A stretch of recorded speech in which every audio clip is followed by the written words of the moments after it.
Hello and welcome back to this week's episode of I Think I'm Human Too. I am so excited. I'm here with Raphael. My name's Catherine. I host every week, but Raphael's my husband. In case you didn't know, I'm pretty sure everybody under the sun knows who Raphael is, and they like him. Thanks for the title, by the way. Thank you. What title? Husband title. Thanks for the wife title. Right. Do you even have your ring on? I do. I don't. Wow. Anyways, so I've said this so many times of just like the whole reason behind this podcast and like what I'm trying to do with it. But something that I pride myself in is listening to other people's advice, opinions. Not that I pride myself in, but I try to really focus on that.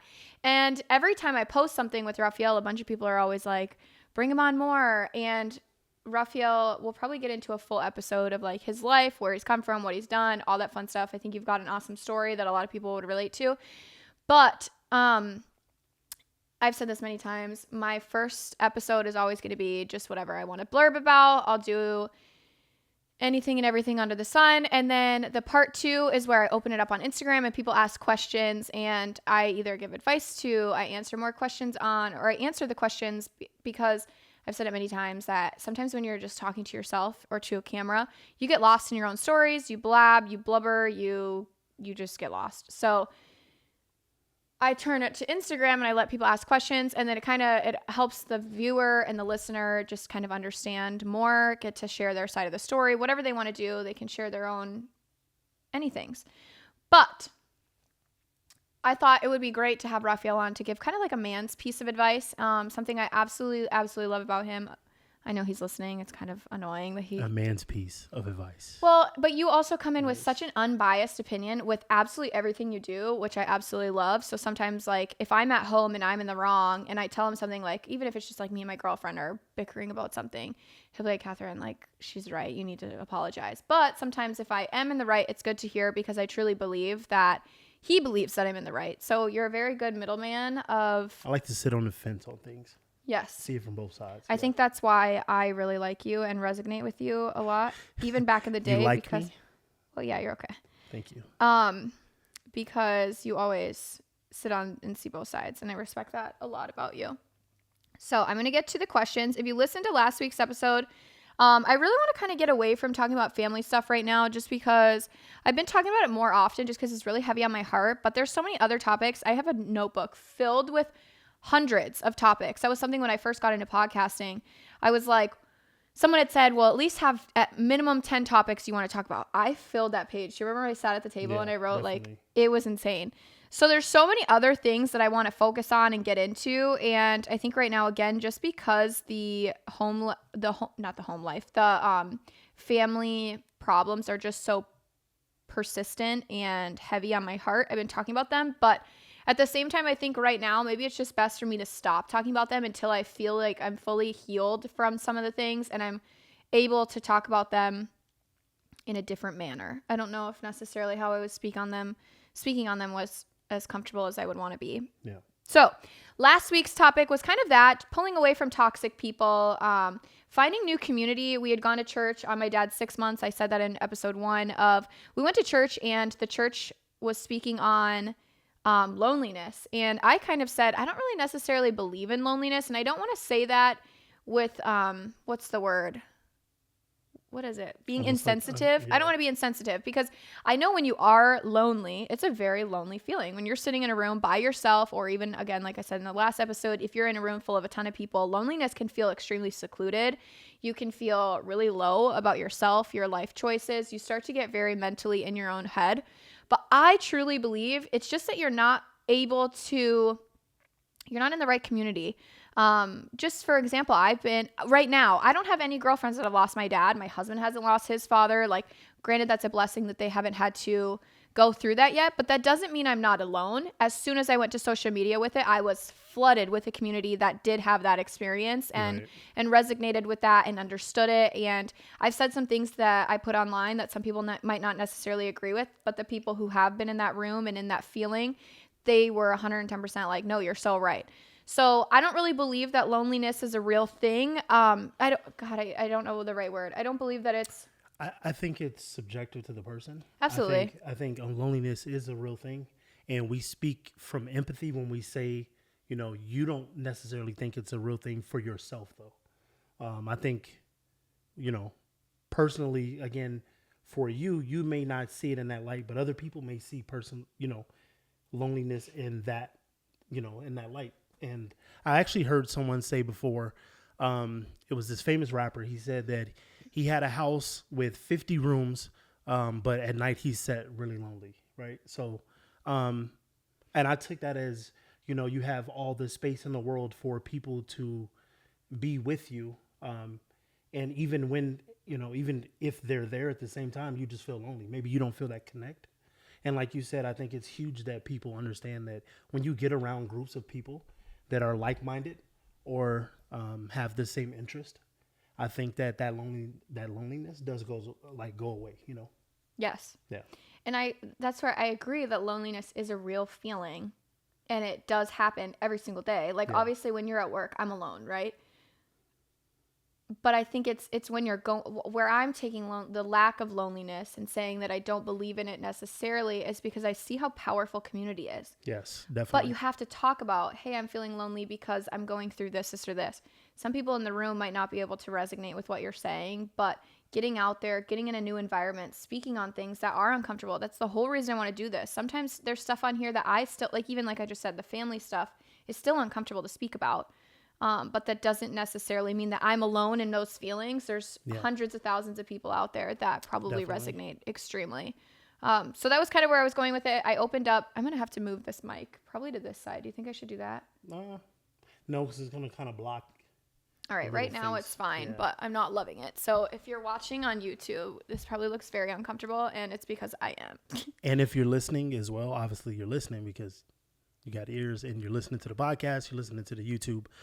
My sinuses are kicking, so if I sound like somebody's holding my nose right now, definitely feels like that. So, bear with me. So let's get into some questions. I love that you addressed that. I just got to get that out there. Okay, I'm so happy. Like, he sounds like a Kermit. That was my first one. I was like, yeah, in the mic, and I was like, sorry for doing it to you again. I like Ember. Okay. So a couple of questions didn't come through. It wasn't flooded. When I open up a question box on Instagram, almost all the time I get flooded with questions, which is wonderful. This time around, it wasn't a lot, so we don't have a ton to go over, so it might not be a super long episode this time around. But I do feel like the questions that came through were actually very weighted and honestly could maybe take a good amount of time. Right, so and have some substance, yeah. Did you by chance listen to last week's episode? Yeah, I heard a little bit of it. A little bit of it or all of it? A little bit of it. Okay. By the way, everyone, she's coming out of this mode, but Catherine doesn't like to sometimes hear her own voice. So if I'm listening to videos or watching videos, I got to take him in the other room. So it's like... Yeah, I don't let him listen to my TikToks in front of me. Yeah, she doesn't want to hear her voice, but I'm like, I hear it every day. But anywho, yeah, so okay. Talk to me. What we got? So last week's episode was a little bit of a gist of kind of what I just said. Okay. Obviously, you know the insides. And I also want to say anything that you want to talk about, you're more than welcome to say. There's nothing that you and I have ever talked about that it just might not have come out of my mouth on camera yet. But if you don't feel hesitant about saying anything specific, we do refrain from names. That is just out of respect. Yeah. And just legal reasons. God forbid anyone ever wants to say anything. So if you're speaking about someone, speak in very light terms. So last week's episode, I was kind of talking about how toxicity is okay to walk away from. I think a lot of people in society say that loyalty is time, and I don't necessarily believe that. I've stuck around to the wrong people just because I had said, like, it's just what you do, right? You know a little bit about my past. Even, like, let's just throw in an example, an ex-boyfriend I stayed with way too long just because it's the thing to do. You stay because it's the time, and you built something, and you don't want to walk away. You're loyal, right? But that doesn't mean that you shouldn't walk away. I think it's very important to walk away. And I also believe that heavily with family, with friends. Just because you've been friends with someone for 20 plus years, 10 years, if they're treating you poorly and it's affecting your mental health, your physical health, if you're leaving them feeling drained or consistently talking about them in a negative like I come home and sometimes I'm talking about my family and I'm not talking in a nice manner. I'm talking very heavy. I feel very heavy about the topics. That's not something I want to talk about at home. I don't want to continue. And that's something that him and I have been really focused on, is something that as a husband and a wife and any sort of couple, when you, or even your roommate, say, when you come home from a bad day at work or something happened, you're bringing it into the household. So it's no longer just your problem, it's both of your problems. And that was something that Raphael and I have been really talking about is it seems like almost every day I'm bringing in heaviness, and he's like, we need to figure out how, because it's not just you going through this, it's also me. And then he gets protective or whatever the case may be. So the number one question that I thought was a good answer, or question to ask, is Raphael 100% supportive of you taking a break from your family? By the way, we love you guys. What is your thought on taking a break? Well, shout out to that person. We love you too. It's tough. That's a very tough one. And I'm sure many of you guys have gone through this as well. Myself personally, I have gone through this. And not in an overly toxic way as I've gotten older, but just more of protecting your own peace, protecting your own vision of what you want your life to look like. And you got to think, when people start to get married, they create their own families. So what do you want your culture and your own family to look like? So I think there's a positive in it. I think it's all about how we voice that opinion with others, and how we, and we can agree to disagree, right? So you don't always have to sit in a room and agree on the same topics, but you can agree to disagree and come to that conclusion of this person is choosing this because, right? And then so we always talk about intentions. What are your intentions? Are they pure? Yes. Are they directed towards what you're actually saying? Are your words backing that? So, are your actions as well? So when we talk about, quote unquote, taking breaks or, being away from toxicity, I think that looks different to everyone, but specifically for us is that we've now have gotten married. And so we're looking at the future of not only we have my family, your family, but now we've created our own. What does that look like? What do we want to have in it? What do we want to be speaking about? What type of positivity that we want to create, a positive vibe, positive nature. Again, we talk about the culture. So again, I think it's really important that we kind of put context behind some of the stuff that we speak about. Yeah. Because it can be looked at as you're being cold, or looked at as you're being mean. Yeah, or that is something, sorry to interrupt you, that is something, a little bit of background story that I haven't publicized, is even before my dad had passed, my family was never 110% that family that I don't even know. I mean, every family has problems. Even looking at the Kardashians on TV, they're constantly bickering with each other and fighting with each other. And that's always been a thing. That's real life. It just is what it is. You fight with your siblings, you fight with your parents, you fight with your cousins. But my dad was really the middleman, and we call these come to Jesus meetings. And I think something that I haven't publicized is that we've had a lot of them. And almost every single time, me personally, and now Raphael as well, we almost every single time leaving those meetings, we feel like we're all on the same page. Everyone agrees. Everyone signs off saying, I got out what I have to say. And this is how we all foresee the future moving forward of, hey, saying just a brother, for example. And this is just an example. This is not real, but saying, okay, you agree, I agree. How are we going to move forward? And then that brother turns around and does it again. It happens time and time and time and time again in my family specifically. And the only reason it's my family is because Raphael's family is not even in the state. Raphael's the only person in this state. So I'm sure if his family was local as well, maybe we would have some hiccups as well to work through. But which is life. That is life. But something right. that's very normal to me, and I've almost become so desensitized from it that I didn't even really realize it was happening, was that we always agree, we leave the room, we agree, and then something else happens, and we're back in the same room having the same exact conversations, and it just feels exhausting. It is exhausting. And Raphael kind of sat on the sidelines for quite some time, even before my dad had passed, and would sit in those rooms and would try to be the middleman for everyone. And as a wife, and or not say anything and just listen.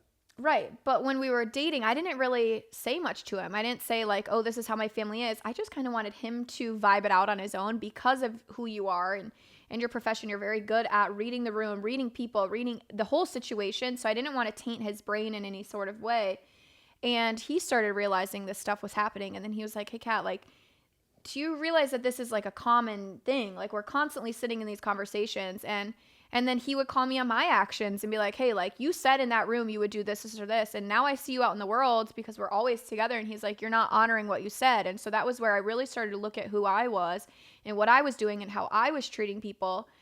And now I think I've been doing a pretty good job at making sure that I'm sticking true to those things, because I don't want to continue to show up every Sunday in someone's house or in my house or whoever and fight with people. It's just exhausting. And that's where we come from right now. If we've had these conversations so many times, even from where I want to say I've changed, and I want to say I've changed, but I've changed how I've communicated. I've tried to be better. I've tried to stick to my word.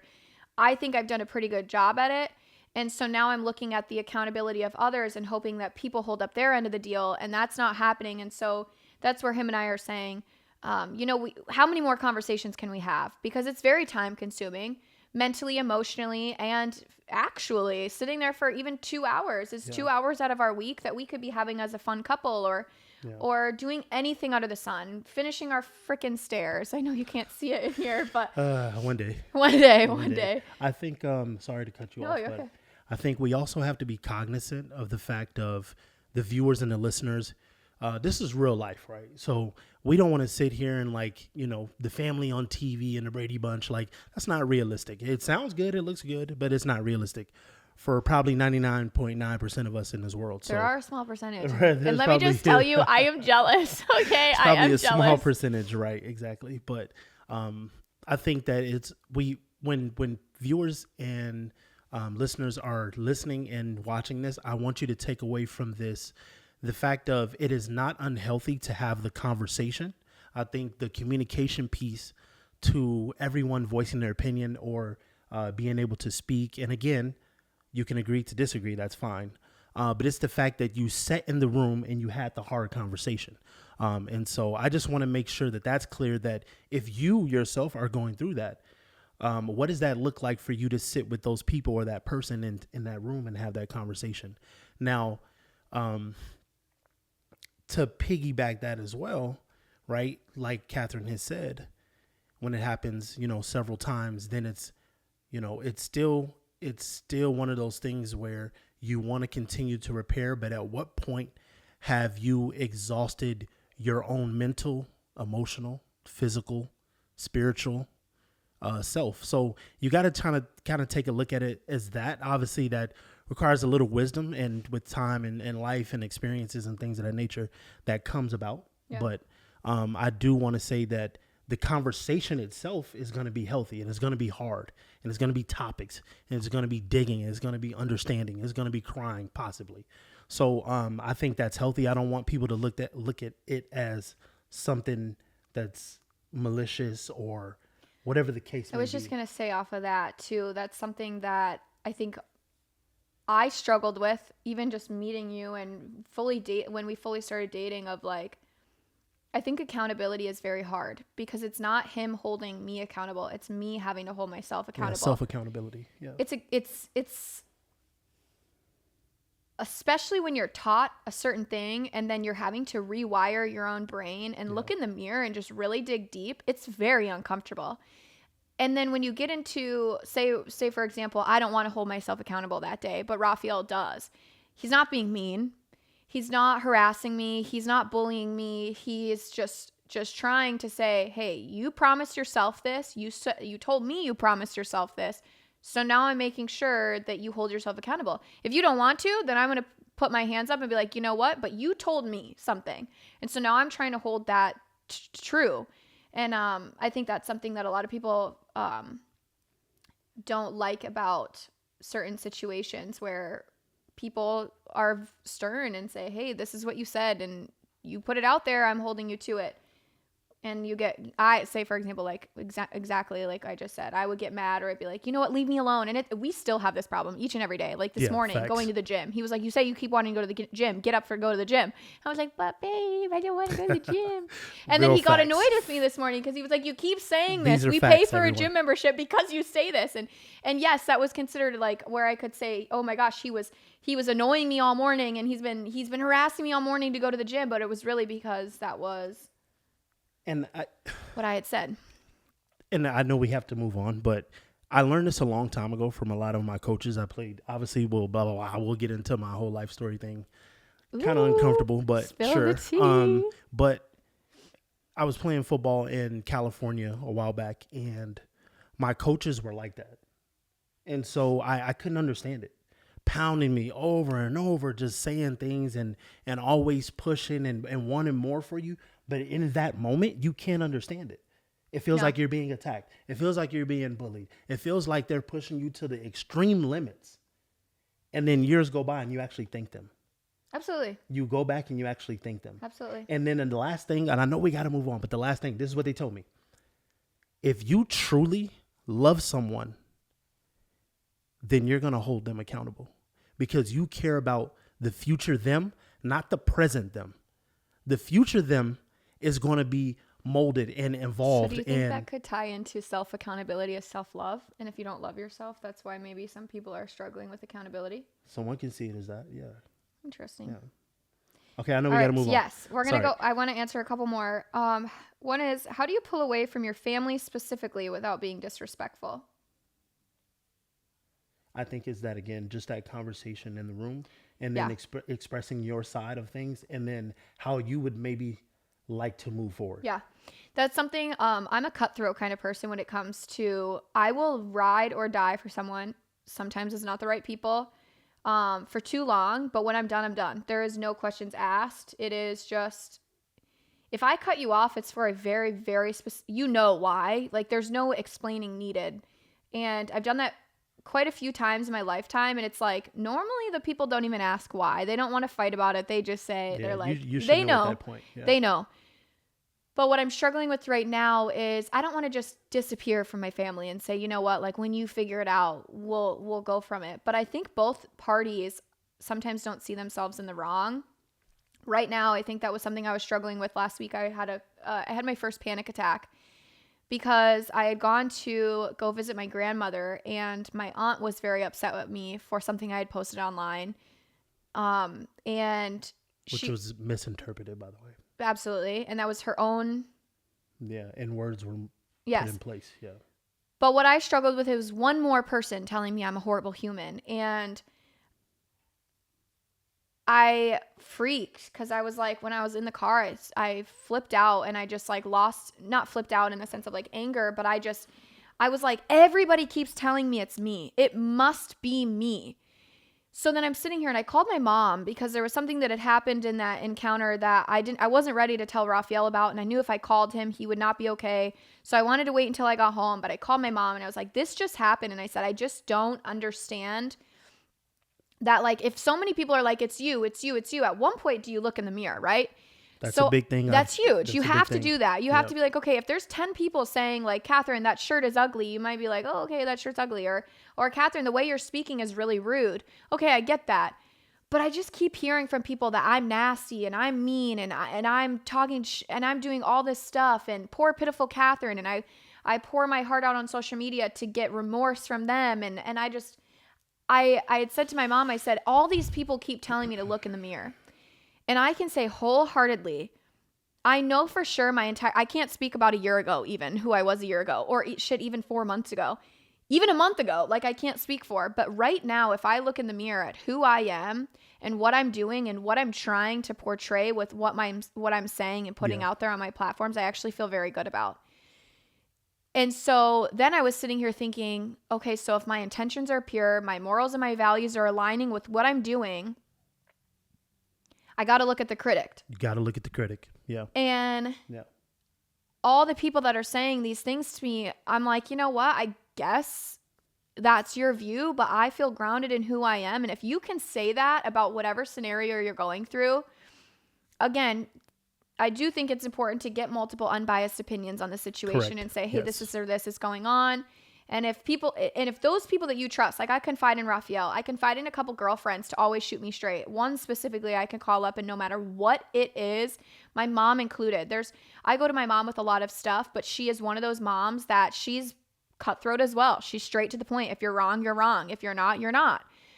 Just sometimes like say Raphael and I might agree on something and we might both be wrong. So it's just the blind leading the blind, but 9 times out of 10, we pretty that's something I pride myself on. I love about him. We got a good head on our shoulders. We really try to do the right thing each and every day. We try to go out there and be positive. It doesn't always happen, especially me, especially being a woman. You go through hormones and ups and downs all the time, and emotions are, you run off of emotions versus logic sometimes. I'm not saying all women, but a lot of women, and I know I do that. But I feel where I was going with that is I feel like these people that I've cut off know why. I mean, I have old girlfriends. They know why. They don't even bat an eye. They're like, "Oop, yep, okay." An ex-boyfriend, it doesn't matter. They know what they've done. They've never really reached out to figure things out. I've even had family in the past that I've completely been like, you know what? Your life is your life. This is mine. We're never going to see eye to eye. Cool. But the family that I'm battling with this right now is that I don't want to lose them. But I just know that we've been in these conversations time and time and time and time and time and time again. I don't even know what to do anymore. I guess I see it as actually a healthy healing piece. Because to go around, ring around the rosy, or just continue to do the same song and dance, or what is the saying? The definition of insanity is to continue to do the same thing and expecting a different result. Exactly. Yeah. So that's kind of what we feel like we're at right now. Yeah, and I kind of feel like, again, it's the manner of the conversation.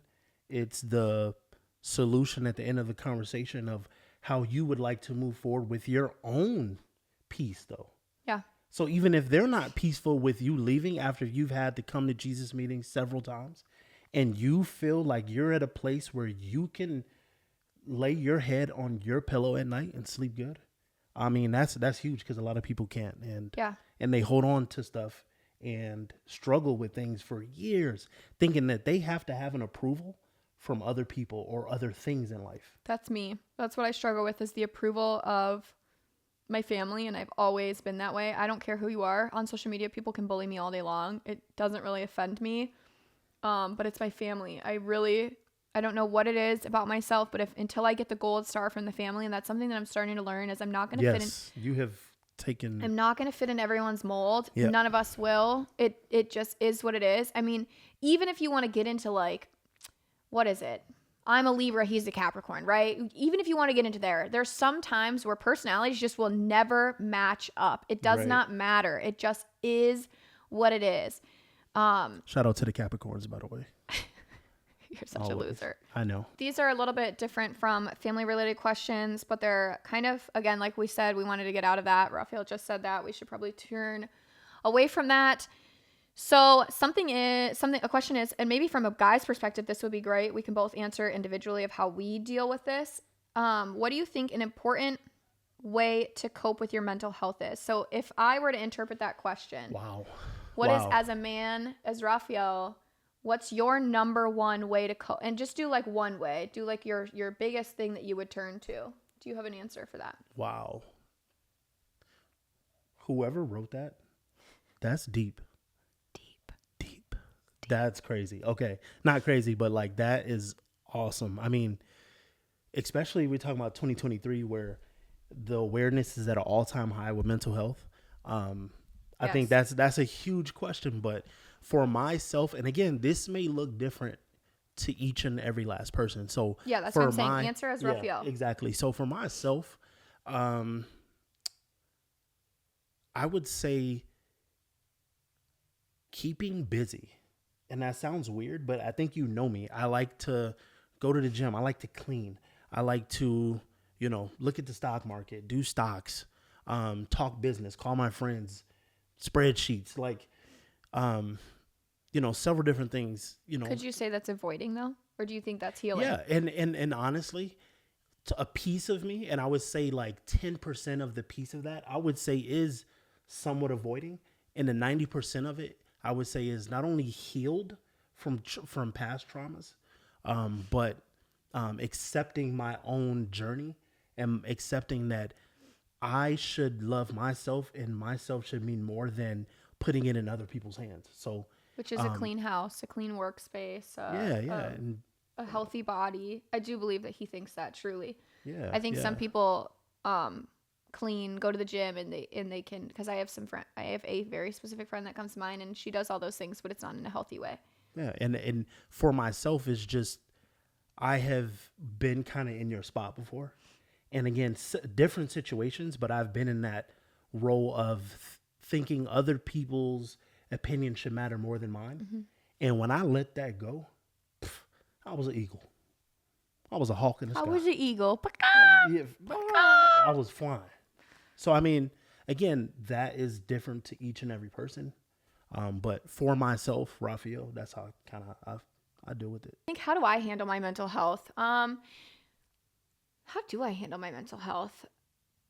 I would say I'm a busybody for sure, but I don't think it's in a positive way. I think it's in an avoidance way. What is one thing? I really like to talk about it. I'm a talker througher. Yeah. For sure. I tell everyone under the sun, I'm like, that's actually something I've had to get better about, because just what we were talking about. One thing my family does is kind of like talk shit about each other behind each other's backs, but it's to the family. So I'm trying really hard to not like call my cousin or call my brother and be like, this and this just happened. Like, is your opinion the same? I go to my friends, and I really have started to prioritize speaking to my friends, hanging out with people. And that's something I like to do. I also love to spend time with Raphael. He's my safe space for everything. Even when I'm going through like a really hard day, I just feel the most secure when we're together. Sometimes that's kind of terrifying. Just God forbid anything happens, I'm going to be like, what do I do? I'm going to literally, I don't know. I literally don't know what I would do without you in this world. I say that all the time. I'm like, every day I'm like, I don't know what I'd do without you. Okay, we get tacos tonight. Fine. You win. Gosh. Thank you. I know that's what you wanted. Yes, thank you. I know. Okay, last question that I kind of want to go over, and why I want to talk about this one is because I feel like it's going to tie into next week's episode. So next week's episode, okay. With everything that's been going on and exactly like what I just said, I've been turning and relying heavily on my girlfriends, extremely heavily. Hey, girl. I'm a girl. Anytime my husband hears my girl, little what FaceTime you doing tonight, girl? Anytime I'm FaceTiming someone and he hears it, he'll be like, girl, you're never going to believe gonna this, believe girl. what happened, girl. Listen, girl. Because Girl apparently could be a girl. that's all I've been talking about lately with my girlfriends, which is very true, which is kind of sad in a sense, because I feel like I had said this previously on another Shout out to them, though. On another episode, where I was like, I just feel like I'm constantly calling, just drama dumping, and they have their own lives and their own stressors and just everything going on. Yeah. And I feel like it's consistently just me being like, this is happening. What do I do? But where I wanted to turn that into is building relationships and friendships. Because I think a lot of people might not know this about me. I moved across the country when I was 17, and then I permanently moved across the country. We can get into that later on. Raphael's moved across the country. We've both been uprooted in our lives and had to build new friendships, had to build new bonds, had to trust new people, had to break off things with other people. Yeah. We've had to love and lose a lot in our lifetime, and it's gotten us to who we are today, which I really love and appreciate about the two of us. I think something that I do love about him is that he has gone through some of the same scenarios that I've gone through, totally different, but they're same life experiences. Again, you've moved across the country. You've lost everything. 4 different states. Shout out to all 4. Sometimes people see our wall on Instagram with Nebraska, and they're like, what do you have Nebraska on your wall for? Florida. So, Cali, we got a Nebraska, couple states up there. Minnesota. But I want to talk about building a community and building your family and your friends. I think at this age, my friends, I've had a girlfriend for 10 plus years, well, almost 10 years. I don't want to say 10 plus. She's family to me. Her family's family to me, vice versa. I would hope they could say the same about me. I now also have a girlfriend who's been very heavily present almost 2 years in my life now, and I consider family. I think at this age, I mean, your guy friends, they're insane. Like, his best friends are just absolutely insane. They're family. I mean, they've known each other for so long. They call each other when they're going through their hardest of times, no matter what it is.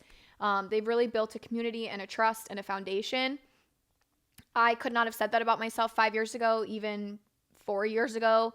And so it's something that you really got to work towards. But a question that had gotten asked was, when you talk about a new community, how do you find that? So I kind of want to touch a little bit on that. I don't want to go too in depth again, because my next episode, I want to talk a lot about that. But I want to talk more about friends in the next episode. This, I want to talk about community. So you get the difference, right? I love that question. Okay, I love them all, but I love that one too. But I'm asking, I want to make sure that we stick on the topic of community, which could be, that doesn't mean your new best friend. Yeah. It means your community. Yeah. So I'm going to answer first, just because I have an answer to this. My outlet was social media, obviously.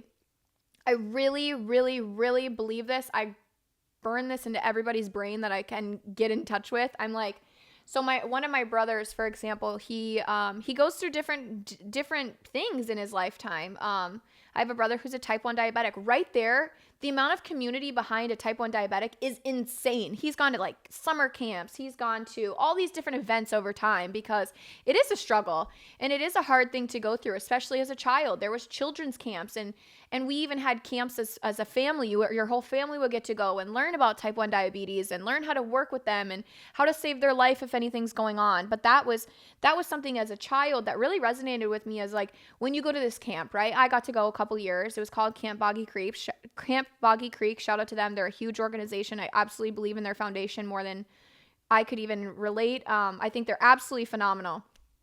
But something that I learned there was that these other sisters and brothers aren't necessarily people that I'm going to be friends with for the rest of my life. But at that one moment at that camp, we got to be friends. We got to talk to each other about things that were going on. Or yeah, we have a sibling that's got diabetes. And when you have a sibling that has a health issue, no matter what, that kid's going to come first in certain ways because they have to. Yeah. They've got to get specific foods. As a 5-year-old, you don't get why your brother gets a different meal than you. As a 10-year-old, you don't understand why he's got to go to the hospital and it's your birthday. That's never happened, but you don't know that, right? You just understand, oh, mom and dad are having to choose another kid over you. And it's not that. It's just a different life that they've had to live. And now that he's gotten older, he still struggles with it. And I think talking to people, getting out there, getting in the right events, even you can bring it down to church, really anything. You could go, say you love reading books and you want to somehow get into finding people who love to read books, because I know that community has kind of been dwindling the more and more we get social media based, which I still love to read, but I don't go to a book club every week. There's tons out there, I'm sure, and if I were to look for it, I would find one. But then you got to sit and think, okay, well, when I want to find a new community, how do I get there? Okay, I want to find a book club, go to the library, go to a Facebook page and say, local book clubs. You could even post on your Instagram and say, this is what I'm looking for. This morning, for example, I had posted, hey, I'm struggling with finding dog watchers and I don't want to put them in a kennel.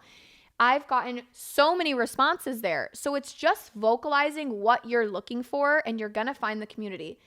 I did not ever think my social media would be as prevalent as it is today, but I just started posting whatever the hell I wanted to post. And I found my community. I found the people who love to make fun of their husbands online. I found the people that had a close relationship with their dad and thought my dad and I were hilarious. I also found the other side of that where people are like, I wish I had this relationship with my dad. Yeah. My relationship sucks with my dad, and I really I tie to you because I'm jealous of you. But and it brought a light. Yes, yeah.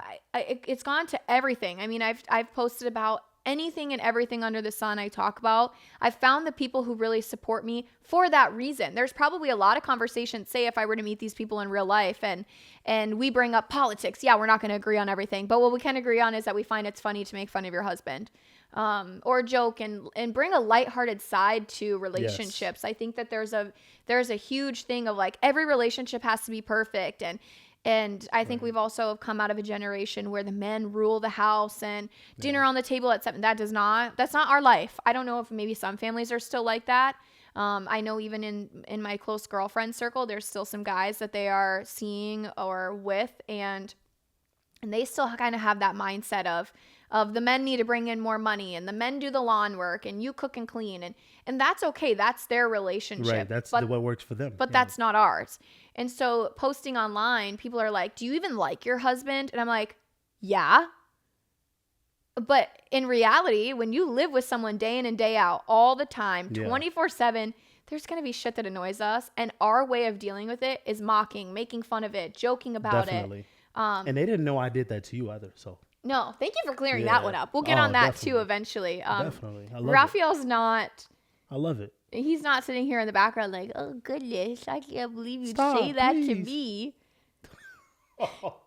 He's a culprit as well. Okay. Definitely. You can put me on the list. So that's kind of how I would go about finding community, is just speaking on it. And I think that's also kind of where I tied in originally, the loneliness factor. I don't really believe that anyone has any original experiences in this lifetime. It doesn't mean that you're not feeling lonely. I didn't mean to be insensitive in that sense. I definitely feel like loneliness is a feeling, but it's easy to come out of if you just got the right people behind you. It's easy to talk about. Yeah. I don't want to say it's easy to talk about, but once you find your community for whatever you're going through, it becomes very less lonely very fast. Yeah. And I mean, it's almost honestly like people don't know where to start sometimes. And Right. I actually think, you know, obviously there's a lot of upside to social media, and obviously we know there's some downsides to social media as well. How when people use a certain platform or, you know, talk trash or whatever the case may be, you know, because they're going through their own problems, because we know how that is. That's the real, you know, life to what they've got going on, right? But social media allows people to connect, right? So you go back to, and we can just go even further. Let's go to MySpace, right? People were able to connect. You stayed in touch with family members or friends that you went to kindergarten and you moved. I mean, that had literally happened for me. I grew up in Florida, moved to California, hadn't seen somebody in 20 something years. And it's like, I can still keep up with them. They can keep up with me as well. So I think social media does bring that gap or bridge that gap in between, you know, different people and spaces. But I feel like it also allows communities, like you said, Facebook pages, different pages on different sites. I won't go into, you know, some of them, but, you know, if you Google enough and hang out in those places, like you said, the bookstore, or, you know, I want to learn a trade. I want to learn how to be a plumber. Well, I'm going to hang out where the plumbers hang out. I'm going to go up to, you know, and go put applications in where the plumbers, you know, are plumbing and they're specializing in that. Let's say I want to be a construction worker. Well, even stocks. I mean, you got into stocks just exactly 2 years ago, and his stock community is insane now. Yeah. But you didn't know anything about it. Didn't know anything about 0%. it. Real estate, say everything, literally. I had just had a meeting with what do I even call them? Business owners. They're local business owners, and I don't know. We would just sat down talking about something, and she was like, "Oh yeah." You just start to chit chat, whatever. And she was like, "Yeah, we're renovating our house because we're putting it up for rent." And I'm like, we want to do that. How do you get into that? And no offense to the males, but sometimes when men talk, they're just so bleh. And I'm like, okay, but how is it actually to rent a home as a female? Is it a lot of work? How much are you guys actually landlording? All that kind of stuff. Right. From a female's perspective, and as the wife, it's a little bit harder to just be like, oh yeah, like, let's just rent a house, and the guys talk all the logistics and all that stuff. And I'm like, okay, but how much work is it actually? Is it a benefit? Is it worth it? And I know they're thinking that as well, and they talk about that too. But sometimes as a wife, it's like, okay, well, how often are you there fixing a water heater? Or if it does go out, do you just call someone in? Like, we just have different perspectives, and I don't necessarily want to rent a house. But she was like, no, I absolutely love it. And my husband loves it. He deals with most of it. It's a passive income for us. But it started with literally right there, just saying, we want to do that. Give me some answers. People are very open to speaking about their knowledge. I mean, we are huge into that. Anytime someone calls him in our family and is like, hey, I want to get into stocks, he's like, how much time you got? So I think it's just really just saying, this is what I'm looking for, to base it off of what you were saying. Social media, a lot of people think is very negative and emotional and evil. I'm with you 110% if you let it become that. Yeah. If you put that out there, if you look for it, the algorithm is very, very real. Anyone that thinks so is wrong. I've been in a hotel room with a creator, and she's like, did you see this? And I'm like, no. Did you see this? No. Do you know who this person? No. And I'm like, we have a totally different thing, because she stops and watches different videos. His page is all stocks, cars, real estate. My stuff's not like that. My dad's was very political, all that. Mine is funny, lighthearted. So everyone's got a different For You page, but it's really what you're putting your attention to. Raphael puts his attention into the stocks and learning more about that and learning more about real estate. I put more attention into like, oh, what are other couples doing? Or what's this makeup product? Yeah. But if you're sitting there watching someone talk shit about someone constantly, or this is my baby mama drama, and you stop and watch that, you're going to get more baby mama drama on your page. And you're going to constantly be like, why are they putting all this stuff out there? And it's negative. You're absorbing the negativity, and it's just going to come back out into your real life, because whatever you put in, you get out. And that goes for physical, mental, emotional, spiritual. The law of attraction. That's what they call it. Boom, mic drop. And not even social media, life as well. Life. I want everybody to really be cognizant in the next week of what you're taking in to your body, your mind, your spirit, and then what you're putting out to others too, though. I think that's really important. And it takes a lot of like reflecting, and which can be draining and exhausting. But I'm telling you, you move throughout this life with reflecting on what you put out in the world and how you're treating people, Is what you get back. and you're gonna get it back, good and bad, right? Absolutely. So just something I want to leave. I don't leave many little tidbits, but What is the word? Wealthy. I think that a lot of people equate wealthiness to monetary value, but I think a lot of it is we can be wealthy in so many things. Yes. It's just how much do you perceive your wealthiness and how much do you appreciate the wealthiness that you do have. Because deep. I think it really starts with appreciating what you have right now. And I struggle with that, even like in our house. Like we were just setting up this whole thing, getting his mic set. And you know how I sat over there normally and getting that together. I was pissed because I'm like, oh my God, can we just have a house that like just works with my content? Like I'm constantly not able to record at home because it's just like we have a half done stairs or which I we can't bought even this set house a mic. to flip it. Okay, we're not getting into that. Thank you, I just Raphael. wanted to let them know. But right then and there, like I was just so frustrated. And now I'm like looking back and talking about wealthiness and who am I to sit here and say, this is my job. The fact that I'm mad because a mic won't be set up properly, like so many people are working behind a desk right now, 9 to 5, busting it out, trying to get their kids home for practice, trying to leave early enough so they can pick up dinner on their way home, but have to run through rush hour. I've been there, not the kids portion, but I've been there behind a desk thinking, this sucks. And now I'm mad because I can't set up a mic. So I'm sorry. But it's just, I'm very wealthy in so many things. At least you said it on camera, and so I can always replay this. I feel very blessed in a lot of things, but I think it really sits back of like, there's so many frustrations in everyone's life. It's not a secret. It's not anything new. But just really appreciating even your hardships. I mean, even losing my dad, we can tie that into. That sucks so much. I cry about it daily. I feel the heaviness every single day. But and when he had lost his best friend just lost his mom, and one of the things I had said to him is it's such a blessing to be able to have a parent that you're going to miss so much. A lot of people don't have that. So my dad's gone. There's nothing I can do to get him back. It's reality. It is what it is. I will never understand why.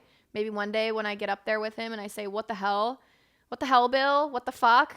One of my brothers and I always go like randomly like, fuck you, Bill. Cause it just is what it is. We like, that's just how we joke. And maybe I'll be able to say that to him one day when I hit the pearly gates too. But right now I'm just never going to understand. And all I can be thankful for is that he was someone we all loved, got to know, definitely. and really guided our family in a positive manner. Not necessarily that he ever did everything 110% properly. There's a lot of things I have questions on, a lot of things that he died he died and I just didn't get to know why. Not the death part, but like, why'd you do this when I was 10 or whatever it could be. I'll never know. Yeah, questions, yeah. But he led every day with positivity. Yes, he did. And just lightheartedness. And that's something I don't think a lot of people get to say. So I want to wrap this episode up. Thank you, Raphael, for being here. Obviously, I'm hoping every single episode of a part 2 where I get to open it up on Instagram, you guys can hear Raphael's side of things too, because obviously he brings a whole new view. Oh, wow. And I think it's just good to hear, and also it's kind of a little bit more comfortable for me behind camera or That's in front like of the camera. It's a lot of pressure. Next week's episode, again, I'm going to start talking a lot about friends, building your own friend base. I don't want to necessarily say community. Obviously, the bigger your community, sometimes you might find an actual friend in there, a lifelong friend. But I want to talk about losing friends, letting go of friends, growing away from friends, because that happens too. It just is what it is. Friends that you don't see in 10 years, but you pick up right where you left off. Building the new friends, trusting friends. I think in this, especially as a female being older in life, it's kind of hard. And I'm sure guys can probably say that too. It's hard to let new people in. It's hard to trust them. And then it's like, you feel like you got to give them 10 years to build the trust, but sometimes I'm a you Capricorn just click. for sure. Yeah. So it is what it is. That's next week's episode. Do you have anything? So normally I like to just kind of throw off like, we're all human too, and try to throw a little piece of advice back into the episode of like, we're all human. Yeah. What do you got to say? I kind of gave mine earlier, just reflecting throughout the week and having hard conversations. Yep. So I think we're all human. I'm excited to hear from you guys. Yes. In everything. Go ahead and follow on Instagram. We obviously have a TikTok. YouTube, if you're out there and you're wanting to watch it, I think a lot of people don't know yet. We are live on YouTube. So if you're able to listen on, if you're listening on a podcast platform, it is on YouTube as well. So if you want to watch it, you're going to see my ugly cowgirl slippers. I do not care. Can they see my feet in this? Oh God, I hope not. Oh, no. Santino, cut that. Oh no, can they see my feet? I don't think so. I mean, I got on Vaseline and lotion. You know what I'm saying? Because my We'll see you next week. Goodbye. later.